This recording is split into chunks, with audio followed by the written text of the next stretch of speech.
Do you think UFOs, the paranormal, weird history, cryptozoology, and outsider art are pretty darn cool? Then you're in the right place. Welcome to High Strangeness with your host, Steve Berg.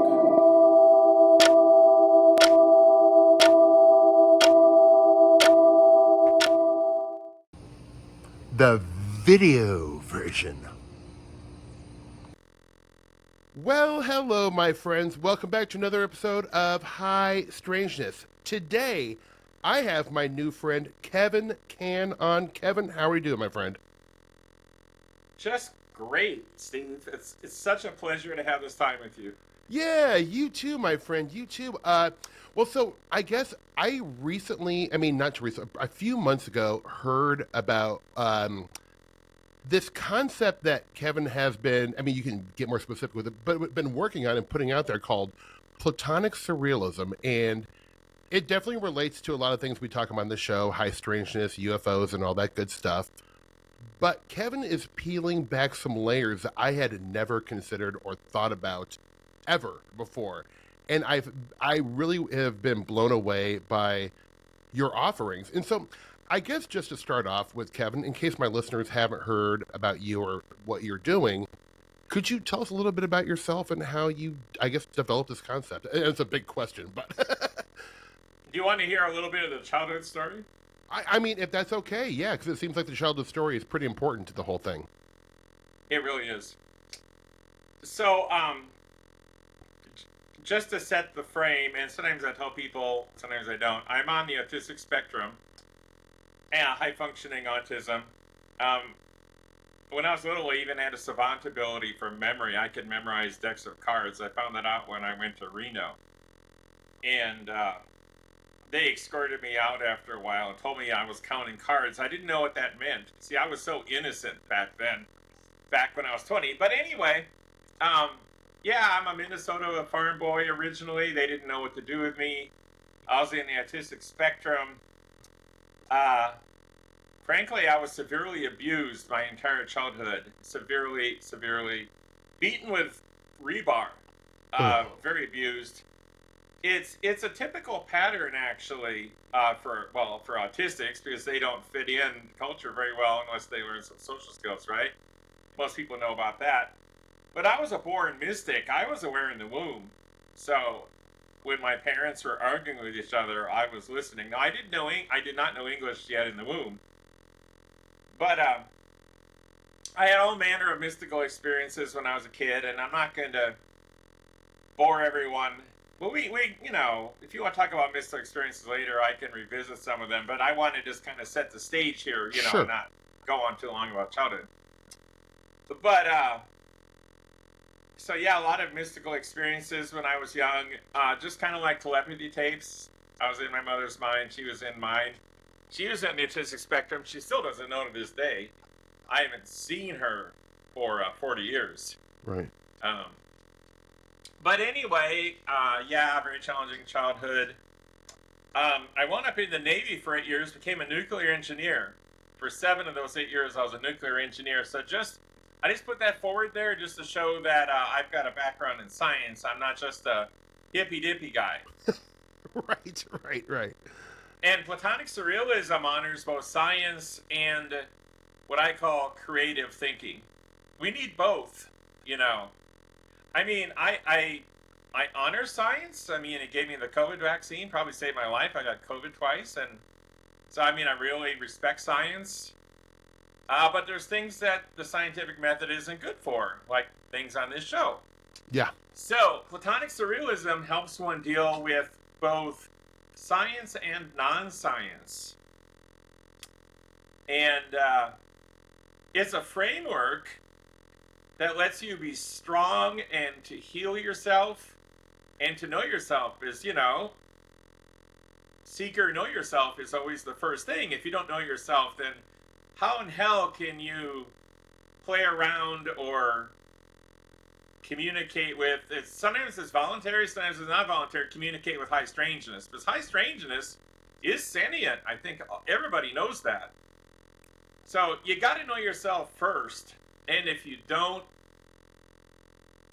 dealing with high strangeness, other types of beings, UFOs, things like that, you can easily wind up in trouble. Mm-hmm. Because if you're like blind in both eyes, you don't even know who you are, what Right. you can do, how to heal yourself, then other forces and factors can take advantage of you. It's just how it is, you know. Yeah. Like, if I taped a $50 bill to my forehead and walked down to the slums in a city, I think I would, well, Yeah. yeah, I'd have some experiences there. Yeah. Yeah. So don't tape $50 bills to your forehead metaphysically either. Right. Oh, I love that. That's great. So, one question I have is, when did you start, like, I guess, integrating reading and studying high strangeness ufology? Was this something from childhood you were interested in, or was that later in life? Um, when I was a child, I was aware of entities around me, and I thought everybody saw them. Uh, but apparently that's not true. Right. So I realized right away that I needed to come to grips with this, and you know, for example, we're both from Midwest, and religion wants to tell you, oh, it's demons. See, anything that somebody doesn't like, call it a demon, and then you can marginalize it Right. without right. understanding what it is. Yeah. Yeah. Without understanding who you are. All you got to do, if you're, you know, from the Midwest or somewhere else and you're religious, you accept some stranger's word for something with no real reason to. There's no proof for any of it. There's nothing really factual 99 times out of 100. But you take someone's word for something and you hand over your life to them. And take their story and you live someone else's story. Well, what that makes you is weak. I recommend everyone learn how to live their own story, to make their own story, what works. And I'm not talking about being selfish. Your story could be being kind to everyone you meet. That's a great Right. story, and I'd Absolutely. like to see that more often, for example. But okay, how did I get to become this glorious result that I am today? Yeah, and overweight, but that's another story. I can tell you about that too. But anyway, not that there's anything so terrible about that. So life really sucked when I was young. I didn't know I was autistic until I was 40. I was diagnosed when I was 40. And one thing that's known in the realm of the mystical and the paranormal is that suffering can open you up. Mm-hmm. It like breaks open a kernel of wheat, you know, and then you're exposed. So suffering opens you up. So, you know, in the spiritual community, a lot of people will say, well, you choose suffering so that it can open you up. You know, there's people that talk about like life contracts, this sort of thing. Now, I don't tend to use that language, but there's a certain element of truth to that. And yeah, so suffering was really necessary for me. So what suffering did is it made me want to understand how the world worked, so I could lessen the suffering, right? So, you know, I studied science and whatnot a lot as a kid. One of my nicknames as a kid was Mad Scientist. I just love science. I graduated number 2 in my class. They offered to skip me ahead 2 grades. But I didn't. And the reason I was number 2 is I never did homework growing up. I didn't know there was a thing called valedictorian and I was supposed to play the game. So this young lady was so proud. She told me, wow, I'm valedictorian and you're not. And I go, what's that? And she goes, you don't know about that? No. And she explained it, and I go, oh, I wouldn't want that. But she beat me by 1 point, and she studied her ass off all school to beat me, and I never knew there was a contest. But it wouldn't have done me any good anyway. It makes a good story now, I guess. Yeah. So, to kind of get things moving along, so I studied a lot of spiritual and religious systems, Eastern philosophy, Western occultism. Now, it wasn't easy getting this information in Minnesota in the 60s and 70s because that's double stuff. You know? Right. Yeah. But I got a hold of it, and I was looking for answers, and none of it really spoke to me that much, right? I had a sense that I kind of knew already, but I was just looking for the words to frame it, and none of that stuff really worked. Now, I will say that Alan Watts spoke to me really hard. I don't know if Ah. you know Alan Watts, Oh, but sure. Yeah, yeah, yeah. he's a wise man. I gotta tell you my funny story about Alan Watts. So, um, I read all this stuff when I was a kid that I could find, and then I read Alan Watts, and I was like 20 pages into an Alan Watts book, and he said, "You should find your own truth and not read the words of others." So I put the book down, and I didn't read anybody else's stuff again for years and years. I was gonna find my own truth, damn it. Yeah, yeah. So another major event that happened with me is I wound up encountering this fellow in what was called the KRF, the Kundalini Research Foundation. It was set up by a uh, a Hindu, some would call saint. He didn't want to call himself that. He was called the Pandit Gopi Krishna. And I was in that organization just remotely, you know. It was before the internet, so telephone and letters and whatnot. And I was in that organization for 10 years. And that organization studied the phenomena that was hardly known back then, but now everybody's heard the word pretty much, Kundalini. Mm-hmm. And of course, there's all this misinformation and disinformation and nonsense you hear about Kundalini. It's one of those, like, I see things on the internet, you know, send me $50 and I'll activate your Kundalini, and it's usually some pretty girl or something like that. Right. Yeah, I think they activate a lot of guys Kundalini, those young ladies, or that's what they call it nowadays, anyway. So, and the Hindu tantric system, for like 500 or 1,000 years, taught that Kundalini, if you could awaken it, you'd become, you know, enlightened or transcendent, you know. And so people want to be enlightened. They want to be transcendent. In other words, they want to escape the BS of daily life is what they want. Because this world is hard. Come on now. Yeah. Anyone who says it isn't is a liar. It's difficult for everyone. It's to varying degrees, maybe, but yeah, no one's got an easy ride. Right. So, I had ideas about Kundalini I wanted to share with my mentor. I had a mentor for a while. His name was Gene Kiefer. Crabbiest fellow you could ever meet. Always had to get his way. Kind of like in those martial arts movies, you know, where the teacher is an old son of a bitch, and you don't know if you love him or hate him. Well, that was what he was like. But he did pass like 2 things on to me that were very useful. But he challenged me. He said, you know, read everything that Gopi Krishna ever wrote, including the private stuff that's not published that I have, as he was the literary heir, the legal heir of all the writings of Gopi Krishna. So I read like all 25 books, a lot of which weren't available to the public. And now here's where, in your typical story, I say, oh, I found the magic book that gave me all the answers. Right. No, I'm not going to tell you that because it's not true. Gopi Krishna, I have every confidence that he had a very awakened Kundalini, as they call it. But to this, I'll just say it, and Gene is safely dead, so I can say this now. I don't think he understood what he was dealing with very well at all. And anyway, Gene said, okay, you've read everything he had now, so obviously you're going to just be my little puppet and parrot everything he said, promote this. And I said, no, you challenged me that if possibly the goal of the Kundalini Research Foundation was severalfold, keep Gopi Krishna's writings alive. I don't promote that.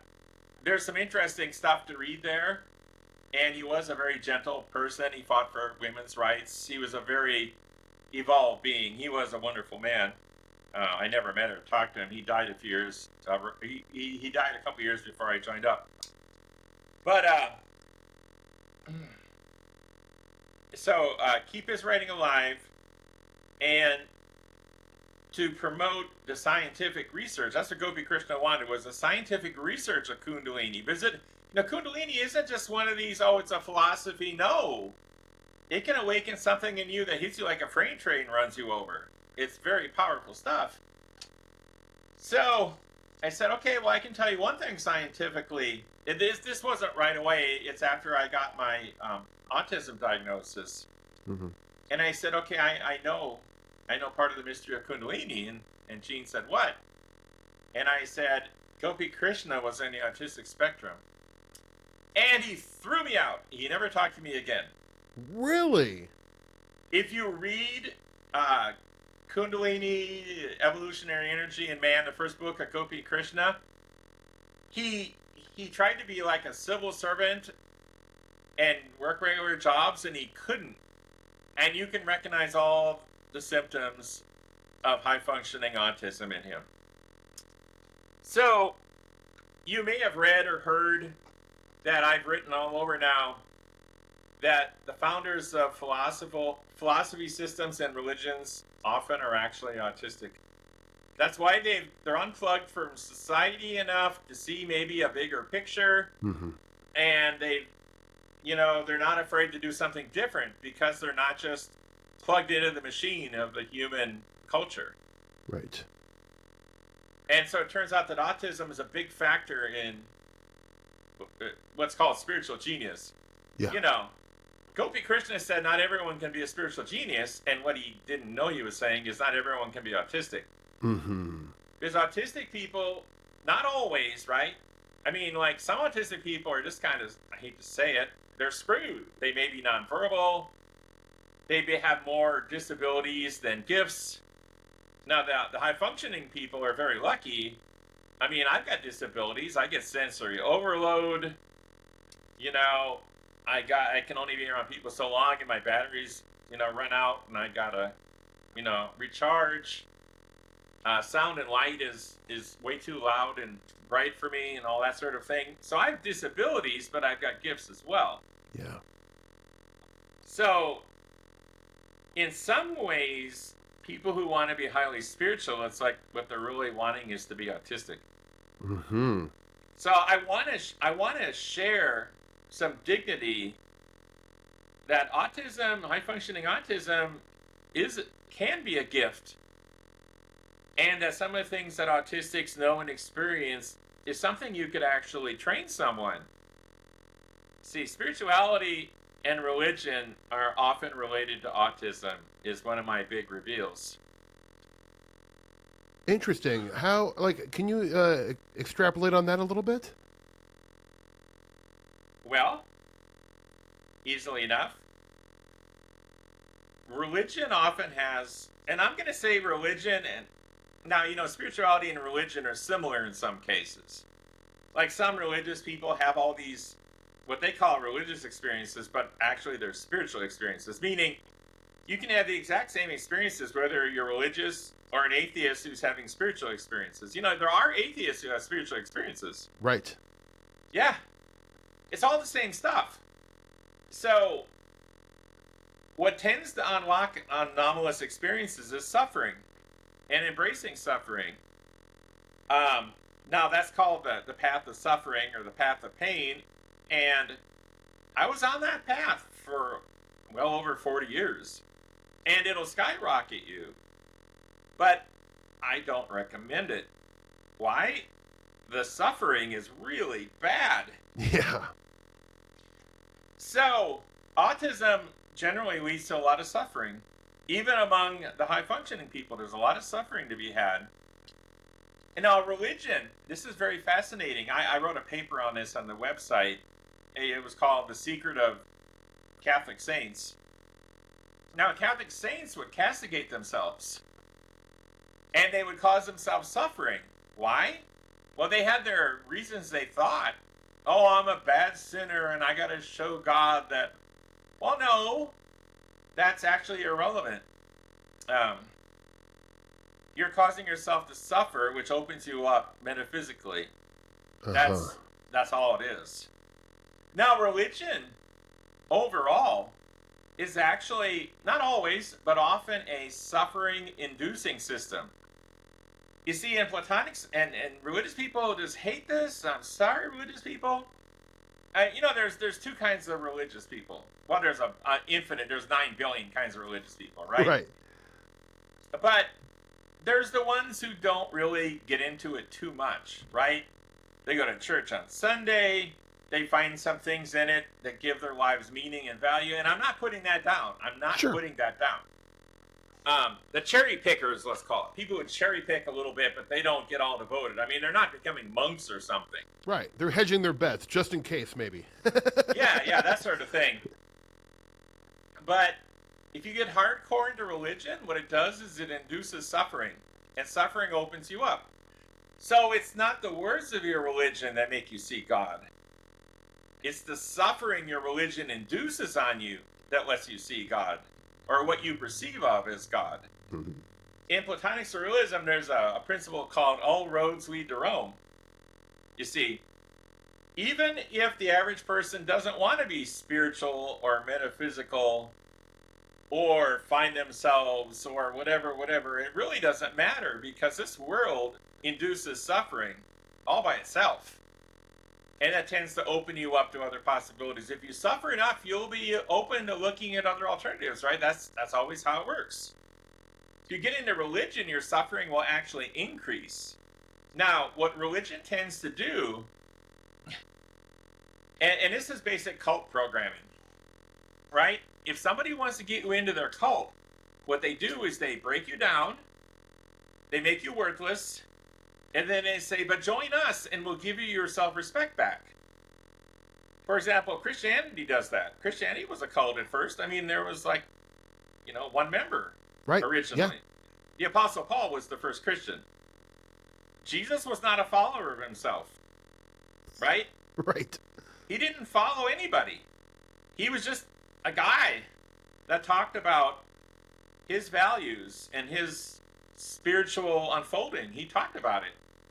But it's Paul that made Christianity what it was, and then it got adopted by the Roman Empire for political reasons, and then forced on everyone around the world as sword point. So Jesus would have just been horrified by what happened with Christianity. Right. Because Christianity, as implemented by Rome at the time at least, is the least loving thing imaginable. You disagree with us? Fine, we'll send our crusaders out and we'll slaughter you. Like there was, of course, later on there was the Islamic people that were slaughtered. There was the Gnostics who they worshiped Jesus just a different way. They were slaughtered.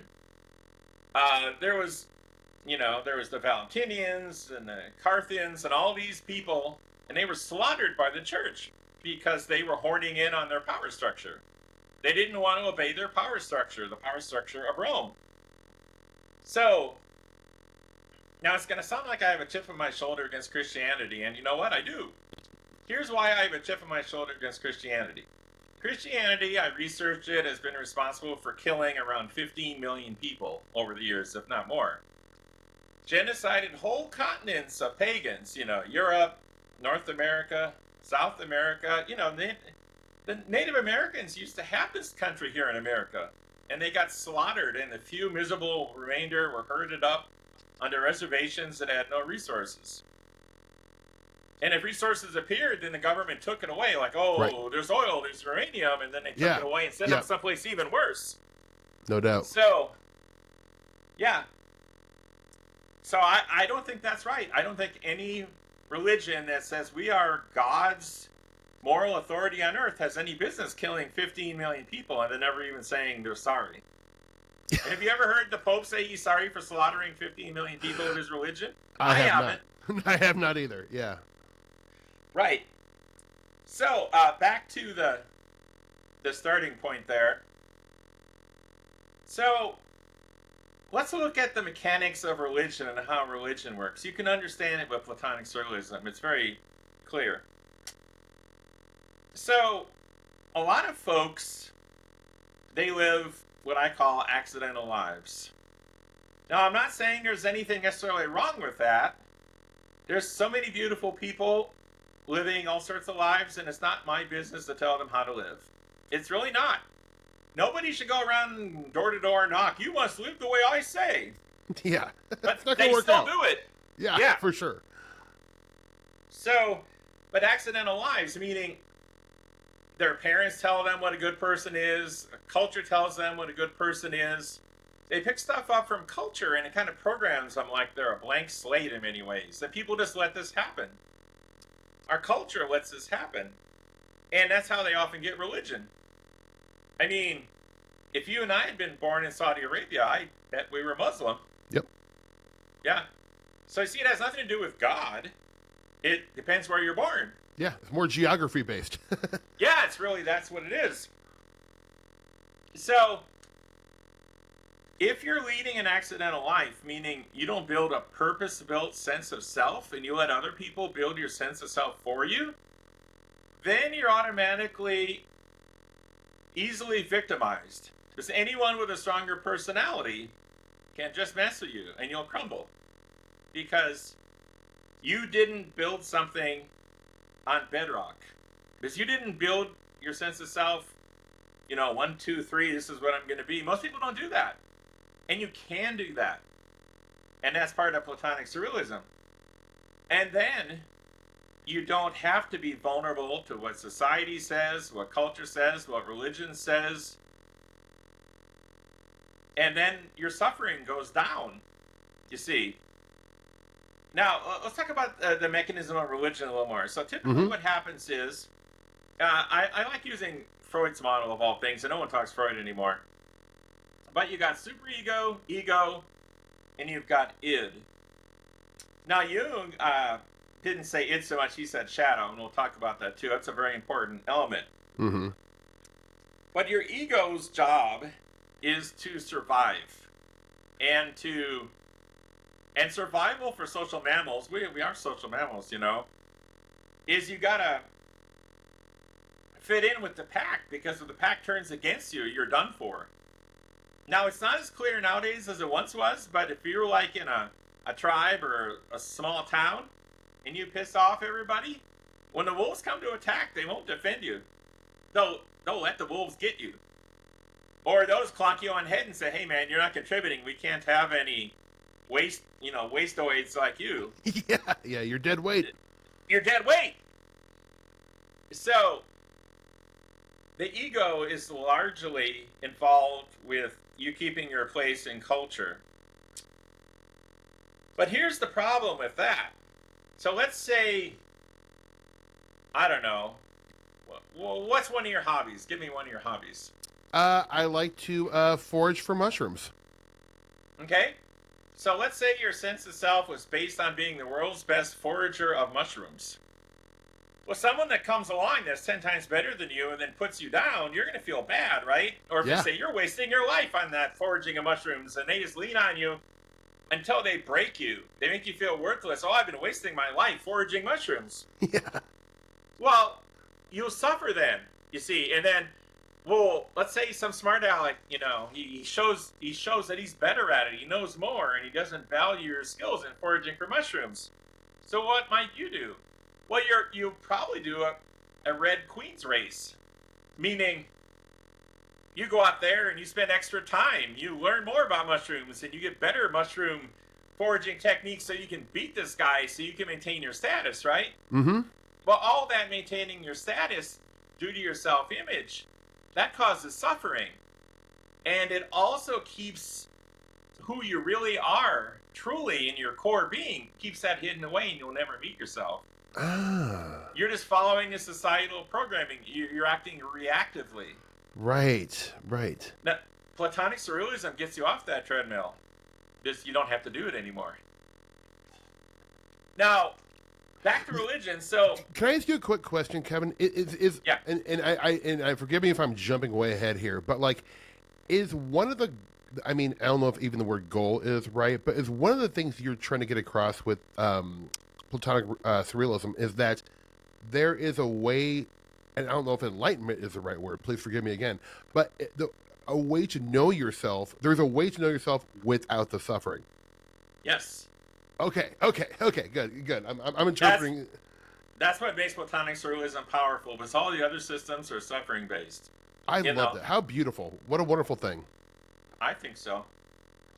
So what religion tends to do is they program your superego. Now, the superego is the part that holds especially the cultural expectations and programming, and they stick this God concept in your superego. God's always watching you. You're a terrible sinner. You must obey the church. You see, they put this programming in there. You must put in the offering plate. You know, before the beginning of time, you were cosmic garbage. You were, original sin. You were garbage before you were ever born, and you're going to hell. And the only way that we can save you is to rip out your soul and replace it with the Holy Spirit. A soulectomy. That's what Christianity teaches, a soulectomy. Well, but they are the ones putting something in you. They are putting their concepts into you, into your superego, to control you, to perpetuate their religion. That's how it works. Right. So, but it's actually, since all roads lead to Rome, it's actually a suffering machine, suffering cycle. And the religion doesn't even know it. You see, when you're a Christian, you do the attestation of faith and baptism and all that. I'm from the Midwest. I know this stuff cold. So, and I know the Bible really well. And all the history around the Bible and church history and the church fathers and how it developed. I know all this stuff. So, because, I too wanted to make sure that I wasn't screwing up with my attitude about Christianity. So I studied for 30 years. I'm not one of these people that turned my back on Christianity because I didn't know what it said. I turned my back on Christianity because I did know what it said. Yeah. The best way to convert someone from Christianity is to have them to study the Bible. And that will get them out of Christianity quicker than almost anything. And if that doesn't do it, have them study Roman history. Have them study the history of the church fathers. Have them study just reality and science, anything. Get their head out of the book that was made to power up the Roman Empire. So, what happens?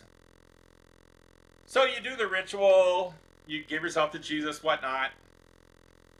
But then you always are worried, am I going to heaven? Am I being a good enough Christian? You see, there's this soul rot inside of you, eating away at you. You can never know peace because you won't know if you're going to go to heaven until you die. And then it's too late. Oh, I didn't do it right. I didn't go there after all. So what it does is it sets up a loop of cognitive dissonance. There's this suffering at the core of you that never goes away. Because I don't care how faithful you are, you're not going to know till you're there. Right. Because in the Bible it says, Jesus said on that day there will be the sheep and there will be the goats.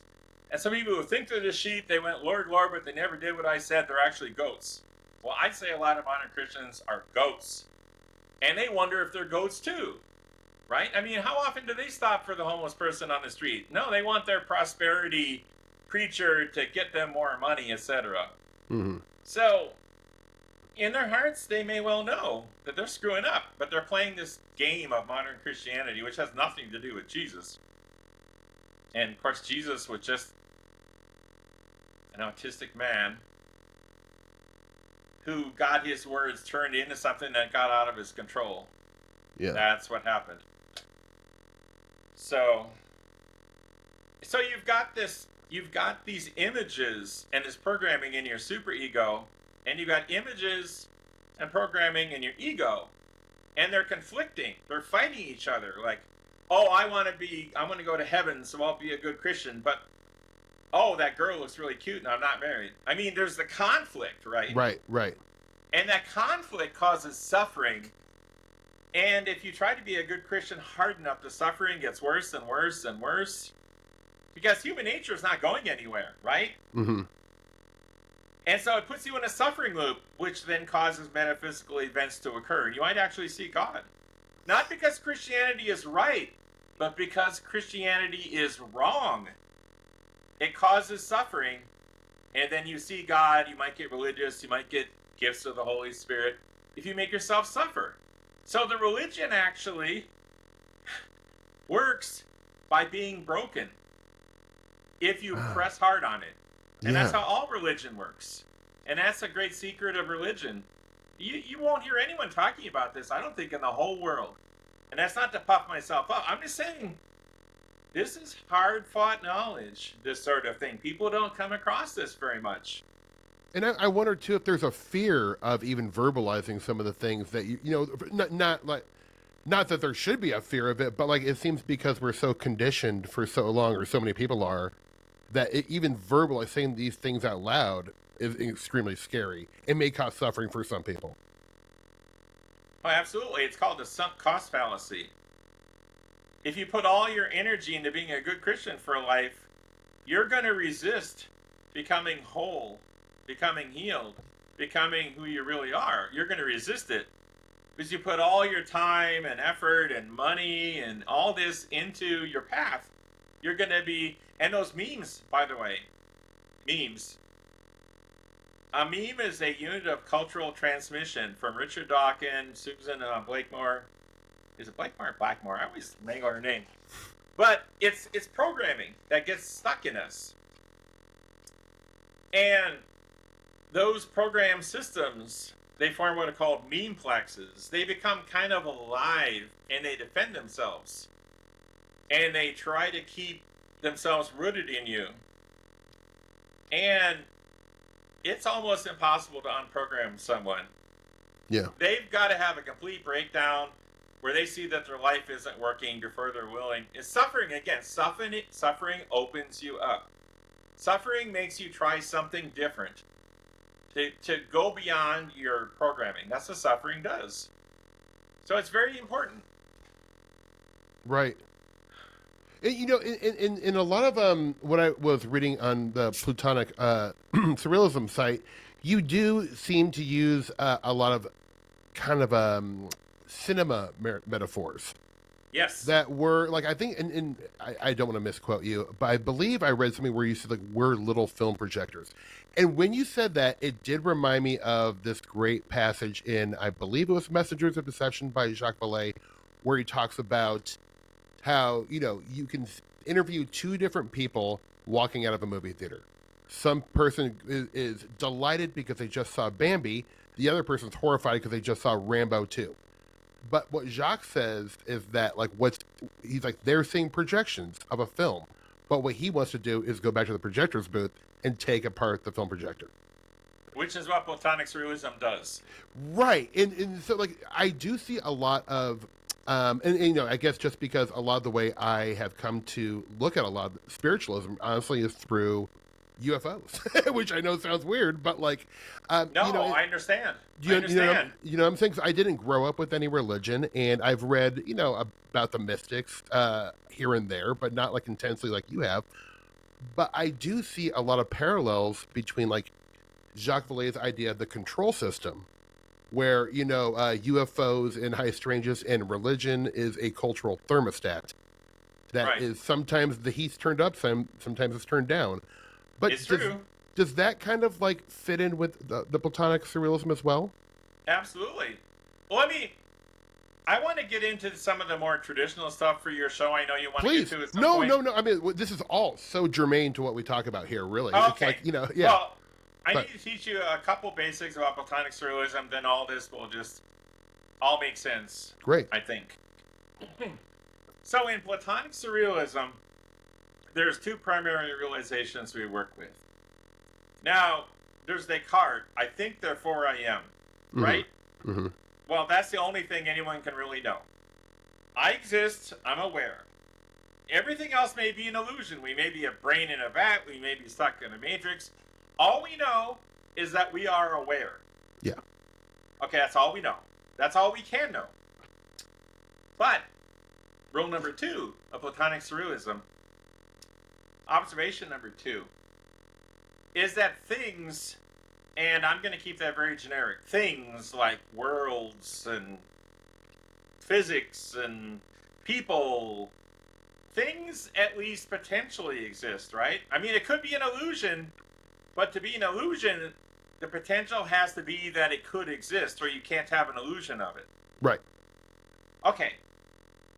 So, if Platonic Surrealism worships anything, it worships awareness. Because awareness is like a cosmic field beyond space and time.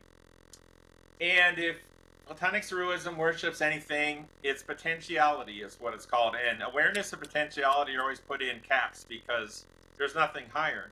I mean, what's higher than? You can say, oh, my Christian God or my other religion God is higher. Oh? So when you wake up your eyes and you're aware, you can get higher than that. You can conceptualize higher than that, but you can't experience higher than that. Meaning, even if you experience God, it's through the mechanism of awareness. Without awareness, there's nothing, right? Yeah. So really, awareness is the most transcendent thing of all, and that things might possibly exist. That's called potentiality. So there's like two fields beyond space and time. Really, there's potentiality, which once you become aware of it, you can become aware of it directly. It's like a velvety blackness that has all possibility in it, but it's passive, meaning all the potentials are there, all the properties, and any kind of property you can imagine, hot, wet, cold, any property imaginable in science, in math, in cosmology, in physics, in anything, any possible property exists in potentiality. And all the different ways that those properties might interact, those are called interaction sets. So like, cat interacts with dog. That's an interaction set. Okay? So you got potentiality, which is the vast field of all potentials. But potentiality in and of itself doesn't do anything. It's completely passive. Now, awareness is a interaction set. Awareness is something, okay, these are the properties of awareness, whatever they are. It's kind of transcendent. I can't really say what the properties of awareness are, per se. And here's how awareness interacts with other properties, right? So awareness is a subset of potentiality. Now, here's where we get to number 3. Awareness watches the potentials of potentiality. And sometimes it decides to pretend that some of those potentials in combination with each other are true and real. And then you get worlds. It's really that simple. You don't need big bangs. I mean, a big bang's a part of a story, right? Right. And I'm fine with science. It's the consistent rules within a particular story of space and time.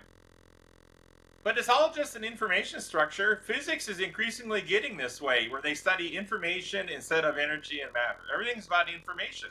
Right. So, what Platonic Surrealism does is it teaches you how to make identification with awareness your primary attribute. And so, for example, in Platonic Surrealism, if you want to practice it, you just go, I am unbound awareness. You strip away all the bodies and illusions and worlds and games and bullshit. You strip it all away, you're still awareness. Mm-hmm. That's the penultimate thing. You go, I'm awareness, I'm unbound awareness. That's a practice. It's called the 10,000 foot tall ego practice. And you can just do that for like 15 minutes. You can just, you say the words first, and then you feel them in your body. When you say them verbally, it's the right hemisphere of your brain where the verbal center is for words.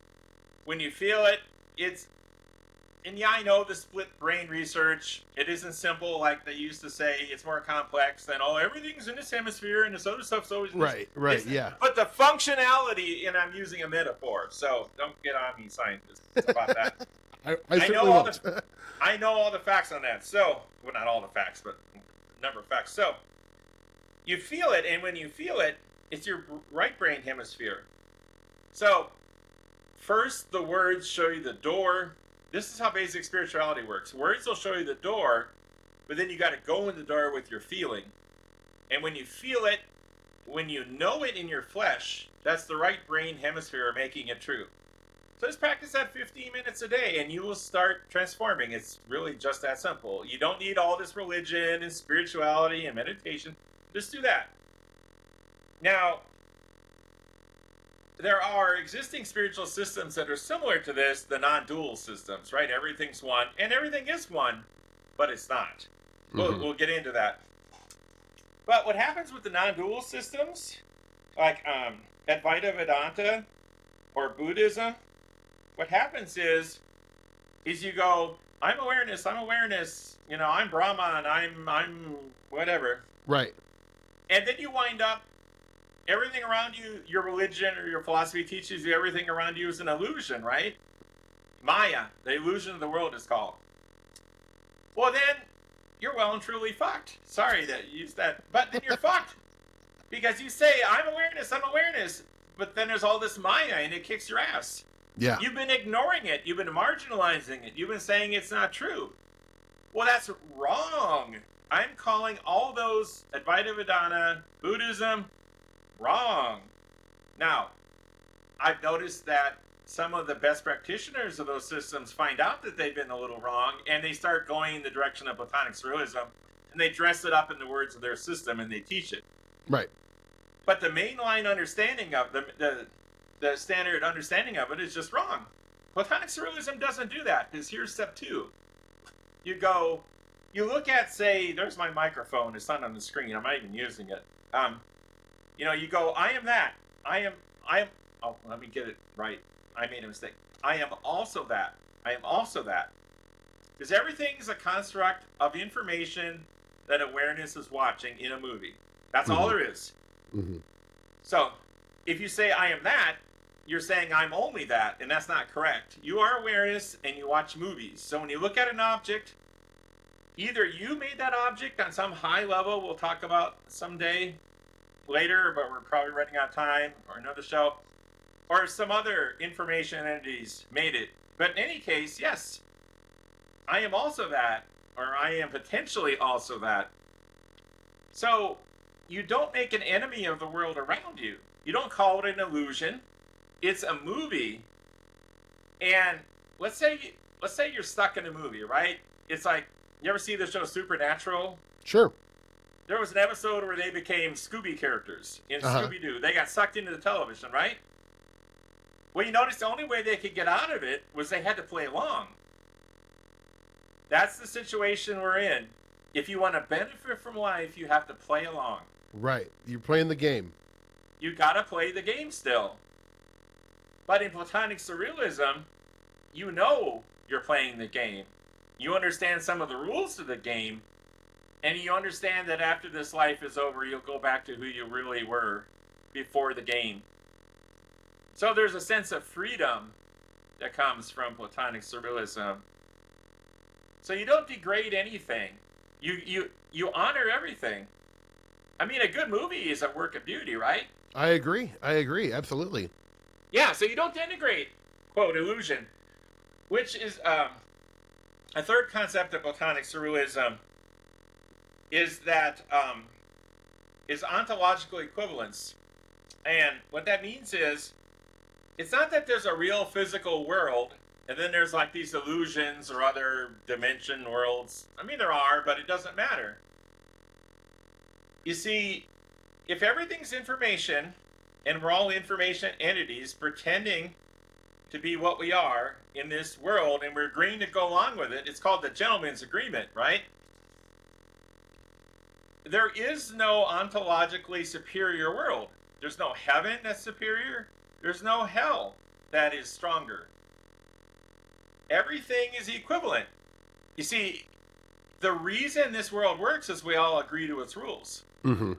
When we come here, we agree to the rules. There's guardrails here. Yeah, there's guardrails. And you don't need matter and energy to be your guardrails. I mean, you can use matter and energy as guardrails, but they're just guardrails. Yeah. So instead of being a prisoner in someone's simulation, in some heaven or hell, or striving to avoid some hell or go to some heaven, none of that shit exists. We're pure awareness watching movies. So what happens? Are we the projectors, Kevin, or is there an external? Is there something external from us that is projecting the movies? Yeah. If you read, I would recommend anyone that wants to learn this a little bit, go to platonicsurrealism.com. there's a definitions tab. Read the definitions, the primary and auxiliary, and it explains everything. It's like 2 pages.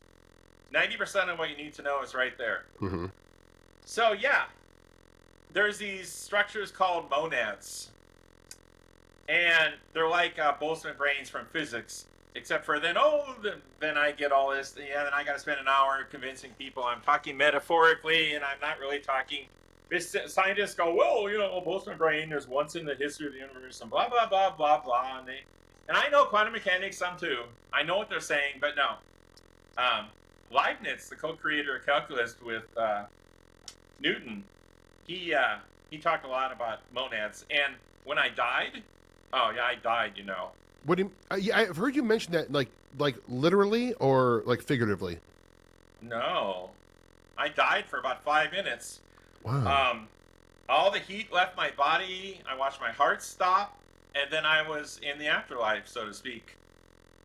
And I saw in front of me a giant field of monads. That's what I saw. So that's why I know what I'm talking about, because I was there. I saw it. What did the monads look like, if it's even describable? Yeah. Go to the Understanding tab, go to Understanding 1, and go down to Monads in Reality. It's like, I don't know, number 6 down there on the list. And there's a picture, and that's kind of what it looked like. Yeah. Was that kind of like the blue, almost flower-looking thing? Yeah. Okay, yeah. I saw it last night. Right. So, yeah.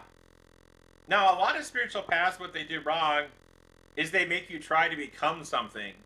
They want you to, gain superpowers or become enlightened or transcendent. Well, here's the thing. And some Eastern religions and philosophical systems got it right. I don't know Sanskrit, so I can't. There's some very transcendent stuff out there on this subject in Eastern religion. I've been reading the Upanishads. Have you read the Upanishads? Yeah. But no, this is a lot heavier duty than that. Whoa, because that's pretty heavy duty for me. Yeah. So and now I've got myself kind of lost my train of thought. So monads. See, what happened is originally you had awareness looking at potentiality, and then it became conscious in a sense. And so that's called primordial consciousness. But primordial consciousness is unstable, and it immediately kind of detonated. Now, if you study Kabbalah's got something, the breaking of the vessels. I'm not the only one who's seen this stuff. Their mystics throughout the ages have seen this sort of stuff. They use words of their religion and culture. I didn't have any religion or culture, so I just looked at it with my eyeballs, is how it was. I didn't have any filtering on it that I'm aware of. But, so, primordial consciousness is unstable. So it breaks up into all these chunks, some of which are most of them are monads. Monads like a quanta of consciousness, of cosmic consciousness, so to speak. A quanta, a minimal unit. I don't mean anything physics, and no, I'm not a quanta mysticist. No. But a quanta is just a smallest divisible unit. It's just basic words here, because I'm not getting into your stuff. So, a monad is really awareness looped back on itself with a 1 bit of information. I exist. See, that's the 1 bit of information of a monad. I exist. It's a self-referential loop. You can read about it. Bernardo Kastrup talks about it in his material. So, it's possible to get awareness on the level of monads. I have it. That's why I know what I'm talking about. I mean, I'm just there looking at my own monad. Now, that's another good point. People go, oh, you mean soul. No, I don't mean soul. Souls, what people call souls, are temporary constructs of groups of monads working for a central purpose together. And then, so they extrude information streams into worlds as like remote probes to learn what it is like to be in that world. You see, awareness wants to know what it's like to be everything. You see, that's why Platonic Surrealism does not denigrate Maya. There is no Maya. You see, awareness wants to experience what it is to be a puppy, a Kevin, a Steve, a turd, a planet, a universe. Yeah. It wants to be a supernova and blow up. It wants to be a universe and blow up and end. It wants to experience, awareness is transcendent. It's got the pool of everything it can be, but it can only be one thing at one time, or it's a bad movie. Right. People want cosmic consciousness, right? Well, it's being everything at once. Well, it doesn't work because it's unstable. That cosmic consciousness only lasted for about 10 to the minus 10 seconds, and then it blew up. It goes, okay, I'm going to be the infinite being. Wait a minute, I can't hold this, Captain. She's breaking up. Right. And it went boom! And here we are. We're all the pieces. And we're trying to come back together, in a manner of speaking. Uh-huh. Yeah. Now, there was a Jesuit priest, Teilhard, I always get names wrong, Teilhard Chardin, or you can go to Isaac Asimov, The Last Question, and in the last question, the whole universe comes together into this artificial, intelligent computer is the last thing to exist, and its last action is to blow up and start it all over again. Mm-hmm. It's the same thing. Now, what people want to do is they want to become enlightened and transcendent and to become some super being and then just hide from suffering. That's what they want to do. That's what all the religions of the world, even Buddhism wants to do that sort of. They all want to do that. But here's the problem with that. Is that if you finish the jigsaw puzzle, you see there's one jigsaw puzzle, potentiality, everything that you could possibly do. And awareness is the one person, the one being that could do it. When you finally reassemble primordial consciousness, guess what happens? It's unstable. It blows up again. Right. Yeah. It's not meant to stay together. It's not meant to stay together. So don't try to be enlightened. You're just hastening your blowing up again. Don't do it. That is very interesting. I like that concept. It kind of takes the pressure off a person too. It really does. And so Platonic Surrealism is like Star Trek Voyager. Now, everyone hated Voyager. I don't even know, some people never watch it. But in Voyager, they were lost in the Delta Quadrant, one ship, trying to get back to the Federation, i.e. trying to become enlightened. Mm-hmm. And they were trapped out there for 80 years it would take to get back.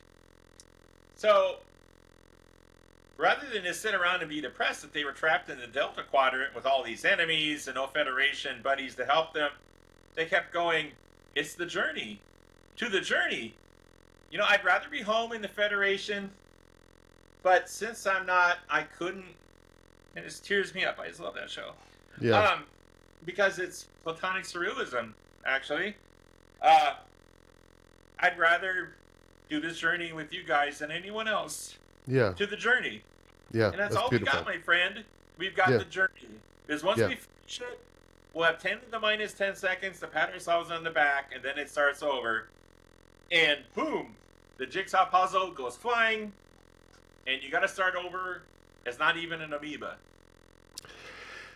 And so is it an infinite cycle, Kevin? Do you think it's just to kind of put it on pretty basic terms, we go through this life, try our best. We play the game, but not be slaves to the game, hopefully. And then when it's done, you blow up and you start over again. Is it just this continuous cycle, or is there not even that? I don't mean to sound negative that you keep on experiencing the cycle infinitely, but is there a point where you break the cycle and you're either complete? I don't know if that's the right word. Am I making any kind of sense here? No, it's a valid question. And Hinduism was ahead of you by 3,000 years. Mm-hmm. They had these, and I always butcher other cultures' words and concepts. I butcher them a little bit. But I'm talking metaphors. Uh-huh. So when I butcher another culture's words and concepts a little, imitation is the truest form of flattery. So just be flattered. I'm working with your concepts, okay? Yeah. But they talk about the great Maha cycles. So let's say that the cycle we're in right now, we're maybe 10% done with it, or so it seems. We've got maybe another 200 trillion years before the cycle ends. That's a long time. Mm-hmm. I mean, our universe is like 13 billion years old, whatever. So, hundreds of trillions of years before the cycle ends. And, but then there's a rest period. There's a rest period. And you just rest in the inky blackness of fullness that is nothing. It's the empty fullness, potentiality. You just rest there. And, I don't even, time, there is no time in that place. 10 to the 100 trillion years is not even a blink for a place like that. Right. Because time takes time and space. You need a measuring stick, and if you don't make a measuring stick, but from what I've noticed, there's a gentle, I have memories and awareness of these sort of things. And people could go, "Oh, you're just dreaming it up. You're hallucinating." Well, fine. I don't care about you. You just go off and. But I know what I've lived and experienced and perceived. So there's this restlessness in potentiality to be something. Mm-hmm. And eventually that gets too much. Even though time doesn't really exist there, it must exist just a tiny fraction, or that restlessness couldn't build. Because that restlessness does build. So there's just a whiff of time, even in potentiality. Right. Well, it's the potential for time, right? The potential for time, and awareness looks at it and goes, "Oh, that's time. Well, wouldn't that be fun to play with? Let's play with time." Right. Right. And then there you go, and you go, "Oops, I did it again." Who was that pop star that had a song named that? Oh, Britney Spears, yeah. yeah, so that's what happens. Yeah. So, yeah. Now, one other thing. Please. I know there's a sensitivity that people don't want to just be boringly keep repeating the same old shit. Okay. Well, let me tell you this. I don't know how much you know about powers of 10, but let's say that this life we're living here is 10 to the negative 100 of a percent of everything that there could be experienced. So, what I'm saying is the palette of what there is to experience is so big that by the time you're sick of it all and you want to take a break, what I'm saying is boredom is never a factor. Mm-hmm. Now, let's say that there's 10 to 100. I can't even tell you. I don't know. Maybe there's 10 to the 10 molecules in our universe or something. So 10 to the 100 is just, or 10 to 1,000. Whatever, some ridiculous high number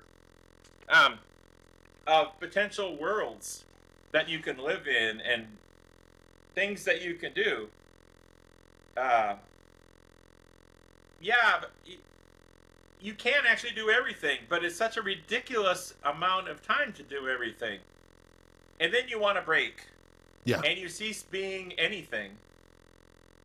You're the potential to be things. That's your trueness, your truest nature. What I'm saying is there's no tragedy here. Uh-huh. Yeah, so it's not like, oh, you're like, because I guess, like, are you aware when you're in the rest period? Or is that the one time you're not aware and you get a break from awareness? It's concurrent. Mm-hmm. See, there's this thing called concurrency. You're everything at once. Yeah. But for purposes of a coherent movie, you ignore all the rest. Right. Right. Now, mystics can get flashes of other concurrent lives and times and places and things, but it's just flashes, and it's just for dramatic effect for the movie. Right. Right. I love it. Yeah, little flashbacks and flash forwards. Okay, that makes sense. Kind of using the ufological lens on some of this stuff. A couple just like questions I want to ask you because I'm not exactly sure. I think I've read enough of your work to understand that you are not extraterrestrial hypothesis subscriber. Yeah, that's That the most seems. ridiculous theory I've ever heard. I tend to agree with you, right?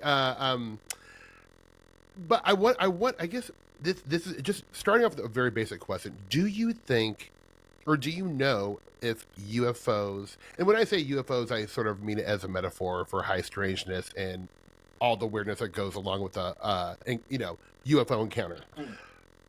But do you think there is something totally external from us, or that it is co-created by us, or like how do you see, I guess, like what, to boil it down, like what do you see the machinations of the UFO being? Sure. First thing to know, 95% of what you hear on the internet about UFOs is bullshit. Mm-hmm. Now, read Messages of Deception. Especially read, if you're really hardcore in UFOs, read Forbidden Science, volumes 1 to 6. I agree. All They're 6 essential volumes. books. Yep, they're They're good. essential. And so even insiders like Jacques Vallée and Hal Puthoff and Kit Green, they were constantly under attack to believe UFO nonsense from their own government, like Majestic 12. They found out it was a forgery, bullshit. The Roswell, the dissection. The Roswell slides, pure bullshit. And they tried. They took a run at Kit Green 3 separate times to get him to believe it. Yep. Let me tell you about this. So, there are forces in the U.S. government that are scared shitless, and other places around the world, but it's mostly a U.S. thing. They don't want you to know the truth of reality. See, the truth is that we're transcendent, timeless, spaceless beings pretending to be human, and we shouldn't work for government. We should be our own free beings. But they don't want us to know that. Yeah. And that human beings can be telepathic, and so, like Catholic saints used to fly. There was a guy that flew down after bomber jets to scare them off. He was a Portuguese saint. Okay? Human potential is unlimited, and that's what they don't want you to know. Mm-hmm. So they fill your head with lies about UFOs, so that you're deceived. That's the purpose. The disclosure is always next year. Yeah. And its purpose is to get you to believe in nuts and bolts UFOs. That's the cover story. See, disclosure is not that they're hiding UFO secrets. The UFO secrets are the cover story for what's terrifying. Yep. For example, the Collins elite. Sure. They're a big factor in the Air Force. And they think that all this weird stuff is demons. Yep. So they want to fight it. They want to fight it by not having people be interested in it and learn the truth about it, i.e. they try to force us to believe in nuts and bolts UFOs. So, 95% of what you hear, I don't care. Biggest UFO channel on the internet, I don't care if it's Hal Puthoff, I don't care who it is. 95% of it, they're passing along secondhand information. Yeah. I know because I got to know Jacques Vallée pretty good. Yeah. So they're deceived quite often themselves. And they're always looking for the legacy program you read about. They're looking for they never find it. You know why? No. It's not there. Yeah. It's not there. Now, have they spent $880 billion to build fake UFOs and such? Yes, they have. Yeah, that's actually, I had a source that explained that they spent $880 billion so far making fake UFOs to convince people that there are UFOs. And they even convince insiders with their fake UFOs. And all to bolster up their version of a control system on us, right? Yes, we need a bigger military budget. We got to shoot down the UFOs. Yeah, it's a control system. Now, let's get to what your real question was. Well, I mean, that's an important thing, right? That's very important. I completely agree. Yeah. Now, in this movie that we're in, is there other life out there? Yeah. I've run into it 3 times so far. Yeah. It's out there. It's just not the narrative that they want. Yeah. A lot of life out there. I know this. I'm sorry this sounds so boring. I'm really sorry. I don't make the rules. I didn't make these rules. I'm just here watching the movie. a lot of the life that I'm familiar with is fungal in nature. Uh-huh. Colony creature, highly advanced, 10 trillion IQ, telepathic fungus.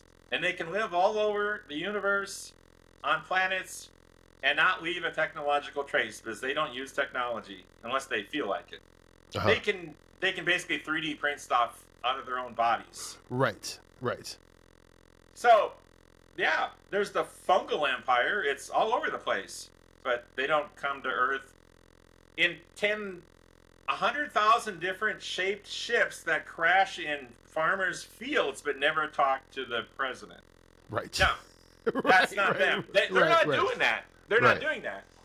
And I ran into a very unpleasant AI race when I was 20 years old. Ran into them. They're real, and they clean entire worlds of organic matter. So we don't want to meet them anytime soon. Mm-hmm. I met them when I was 20. And also, in Platonic Surrealism, we talk about cluster worlds. Earth is in a cluster of possibilities. So there's like all these other, it's like Sliders, that old TV show Sliders. Mm-hmm. There's all these other worlds, and some of them have all sorts of UFOs. And you know what? When you have the Oz effect happening, some of these craft come here. Mm-hmm. You get this shared space between their space-time and ours, and for a temporary time, an actual nuts and bolts craft from another Earth can enter. Right. And this is what happens sometimes. But when the intersection of the two space-time ends, they're gone. Mm-hmm. And there's nothing to shoot down. There's nothing to reverse engineer. That's all bullshit. Right. And are they co-creating using our? Because I know you referenced the idea, and I find it really fascinating. The dream energy. Yeah. Like, are they using our, like, what you kind of described in some of your writings as the dream energy to project themselves? Well, they're using their own dream energy, but you know how, like, men often like a foreign girl? Yeah. Well, we're the foreign girl for them. They want a hit of our dream energy. Right, in fact, they show up just for a hit of our dream energy. They want to interact with us just like we want to interact with them. Mm-hmm. Yeah. So there are nuts and bolts UFOs, just not really from this universe. And I know, we look out at the stars, right? The Fermi paradox. There's no sign of anyone there but us. Yeah. Right? And then they go, oh, what about what's happening on Earth? Well, you've got plasmal creatures that live here. They live here forever. Dream energy creatures live here. The fungals do visit on occasion. They like appearing as Bigfoot, actually. You know that smell? Yeah. The sulfur? Uh-huh. When they open a portal from their world, they're in a giant swamp world like frickin' Dagobah. Right. And so the sulfur comes through. Right, well, and that's associated, you and I are both buddies with Josh Cutchin, and, yeah. He would say, there was often, the Trojan, which one of his book is about smells? I can't remember what it's called. Brimstone Deceit, I believe. Yeah.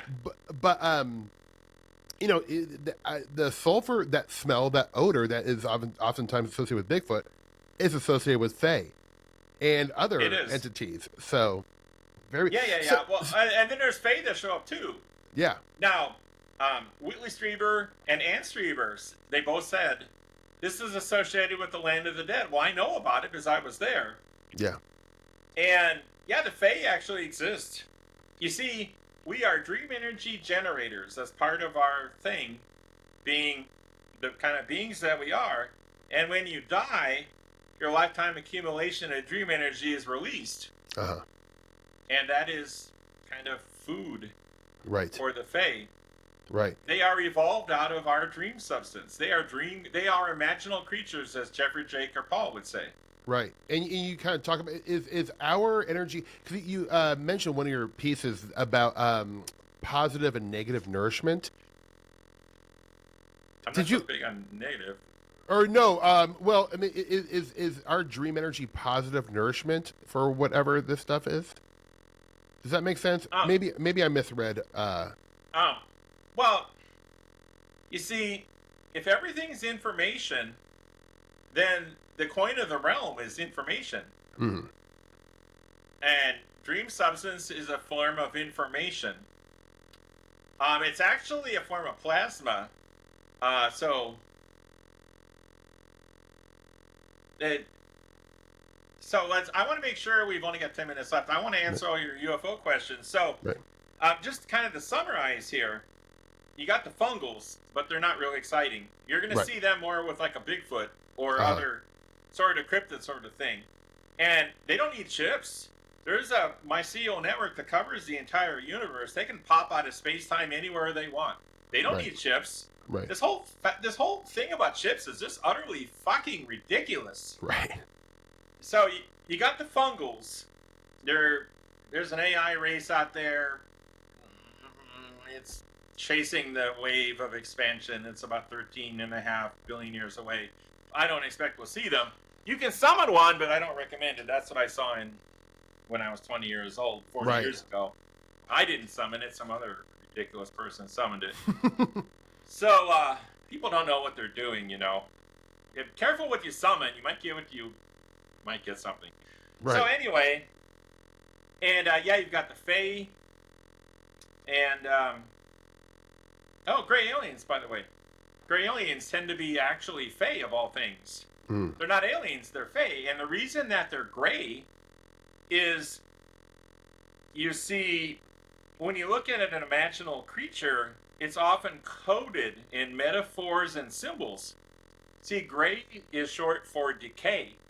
See, gray aliens are decay product. Now, I know, like Whitley Strieber goes, oh, they're organic machines, and yada, yada. Fine. He has his path, and this is different. Right. I'm not insulting him. He's a very good guy. I've never met him. He's a friend of Jeff, and Jeff's my best male friend in the world. Yeah. So, yeah. But yeah. So gray aliens, actually, I've seen two in my life, and they were both imaginal. They can appear as fully like Men in Black solid if they want to. Right. Some of them. The Royals really. The young ones don't have the ability yet. The Royals do though. And they're a lot of the trickster type stuff, you know, comes from the imaginal creatures, you know. Of course, the great bulk of what people call UFOs these days, they go out and they have summoning or sky watching parties. They're seeing Elon Musk satellites. Come on, folks. Yeah. And there was a famous summoning recently in front of the moon. Sorry, that was the International Space Station there, dude. I don't care if you're a world famous summoner. That was the International Space Station. And those red and blue lights, those are ships on the river. They're not orbs. I'm not saying who I'm talking about here. Yeah. That person does have some legitimate summoning too, though. That's not how this works, right? The phenomenon is very trickstery. You know, one day you can go, oh, you summoned thee, and something appears. But it never lets you just get comfortable with that. Right. It doesn't want anyone to own the narrative, right? Right. Right. Yeah. It doesn't want anyone to own the narrative. Oh, fascinating. I mean, I you know, obviously, I kind of meant to try to get to your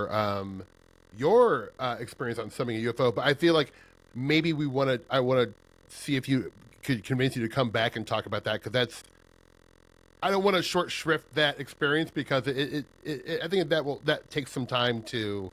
It really does. Explain in a, you know, for people to understand. But I mean, first off, Kevin, I just want to thank you so much for. I mean, these concepts are heavy and very deep, right? You know, like at least for a guy like me.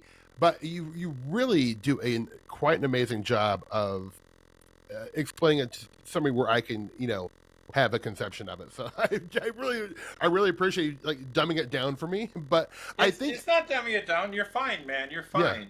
Yeah. But I also think that's part of the beautiful thing about Platonic surrealism, because a lot of these concepts, like I'm very interested in like Vedic traditions and stuff like that, and I feel like there's a lot of interesting information there that I can kind of use to compare and contrast with high strangeness. But I think Platonic surrealism is taking a lot of these ideas a step further.